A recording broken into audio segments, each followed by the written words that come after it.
किस खुशी में आप लोग जो है कि यहाँ पे जुलूस निकाले हैं और मिठाई बांट रहे हैं गढ़वा वासियों को, थोड़ा बताइए जरा। आज हमारे देश के नेता माननीय चंद्रशेखर आजाद जी, जो आजाद समाज पार्टी के चीफ, वे संसद में पहुंचने का काम किए हैं। इस खुशी में हम लोग दलित समाज, मुस्लिम समाज, एसटी, एससी, ओबीसी, माइनॉरिटी सभी को लेकर के खुशी का इजहार जाहिर कर रहे हैं कि आज हमारी आवाज़ उठाने के लिए संसद में हमारे नेता पहुंच गए हैं। अब किसी भी मनुवादियों की ताकत नहीं है जो हमारी आवाज़ को दबा सके, और हमारे समाज को आगे लेकर बढ़ने का काम करेंगे और हमारे समाज के लड़ाई को आगे बढ़ाने का काम करेंगे। अभी आगे का क्या प्लान है? आगे हम लोग पूरे क्षेत्र में विश्रामपुर, पांडु, कांडी सभी जगह अपने जीत की खुशी को मनाने के लिए पूरे क्षेत्र में भ्रमण करेंगे और लोगों को बधाई देने का काम करेंगे। भैया क्यों खुशी मना रहे हैं? आज बहुजन समाज के मूवमेंट को आगे बढ़ाने के लिए बड़े भाई चंद्रशेखर आजाद रावण जी ने 2016 से भीम आर्मी का गठन करके और महज 8 साल में 2024 में आज पार्लियामेंट में पहुंचने का काम किए।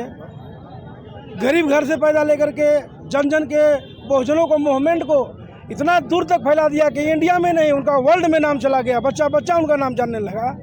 और उसी आज़ाद समाज पार्टी के जो संस्थापक है, भीम आर्मी के जो संस्थापक है बड़े भाई चंद्रशेखर आजाद रावण जी, उनका 1.5 लाख वोटों से जो जीत हुई है, उस जीत की गूंज पूरे हिंदुस्तान में नहीं बल्कि पूरे दुनिया में गया है। और बहुजन मूवमेंट को, बहुजन समाज की एक नई ऊर्जा मिली है। पहले हमारे हिंदुस्तान में एक बहुजन समाज पार्टी राष्ट्रीय पार्टी हुआ करती थी, लेकिन आज उस पार्टी का एक भी सदस्य नहीं जीत पाया, 0 पर चला गया। जबकि कांसीराम ने मूवमेंट को इतना बढ़ाया था और आज एक भी मूवमेंट काम नहीं किया। लेकिन आज गरीब का बेटा अपने जान पर खेल करके, एक गरीबी से लड़ करके, एक समाज को, मूवमेंट को बदल करके, एक ही नहीं, दलित को ही नहीं, पूरे एससी, एसटी, ओबीसी मैंडेटी की हक की लड़ाई लड़ करके उन्होंने पूरे समाज को जगाने का काम का उसका परिणाम है कि आज पार्लियामेंट में अकेले एक तरफ पूंजीवादी लोग, एक तरफ शासन में 10 साल रहने वाले, 50 साल रहने वाले लोग लड़ करके उनको हराने का काम कर रहा था। लेकिन उनका ईमानदारी इतना था, उनमें इतना जुज्बा था, उनमें इतना जुनून था कि सारे लोगों ने ऐसा मतदान किया कि उनको 1.5 लाख वोट से जिताने का काम किया। और मैं अगली कड़ी में ये बोलना चाहता हूँ कि यह जीत जो हुई है, यही तरह की जीत हमारे आने वाले समय में झारखंड के जितने भी विधानसभा सीट है उसमें हम लोग लड़ने का प्रयास करेंगे। पूरे आज़ाद समाज पार्टी को विस्तार करने का काम करेंगे। जितना बहुजन आंदोलन के जितने भी कार्यकर्ता समर्पित लोग हैं, सारे लोगों को एक साथ मूवमेंट में लाने का काम करेंगे। और ऐसा झुकाव हो चुका है लोगों को कि अभी से रुझान जैसी आया है, जीत का खुशी हुई है। सारे लोग हम आज़ाद समाज पार्टी के साथ जुड़ना चाहते हैं। और जो भाई पिछड़ रहे हैं हम उनसे आह्वान करेंगे कि झारखंड हो, बिहार हो, यूपी हो, या जितना भी हिंदुस्तान की राज हो, जो भी हमारे बहुजन मूवमेंट को आगे बढ़ाना चाहते हैं, आप आज़ाद समाज पार्टी के साथ जुड़िए और आज़ाद समाज पार्टी के हाथों को मजबूत कीजिए। और मेरा भाई पार्लियामेंट में चले गए हैं, अपने अपने स्टेट में, अपने अपने विधानसभा में लगिए, कार्यकर्ता को समझाइए।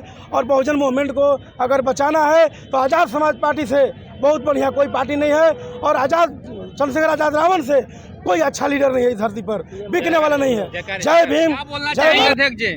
आज बहुत खुशी की बात है कि हमारे उत्तर प्रदेश के बिजनौर जिला से, हमारे नगीना लोकसभा सीट से हमारे भीम आर्मी और आज़ाद समाज पार्टी के राष्ट्रीय अध्यक्ष एडवोकेट चंद्रशेखर आजाद जी का ऐतिहासिक जीत हुआ है। उस खुशी में आज हम लोग गढ़वा वासियों को और पूरे झारखंड वासियों को मैं बधाई देने का काम करने चले हैं। इस पर आज जो हम लोग बाबा साहब के प्रतिमा पर आज जो माल्यार्पण हम लोग किए सिराज खान के नेतृत्व में, और जो गढ़वा जिलावासियों को और झारखंड के पूरे देश के वासियों को मैं बधाई देने का काम।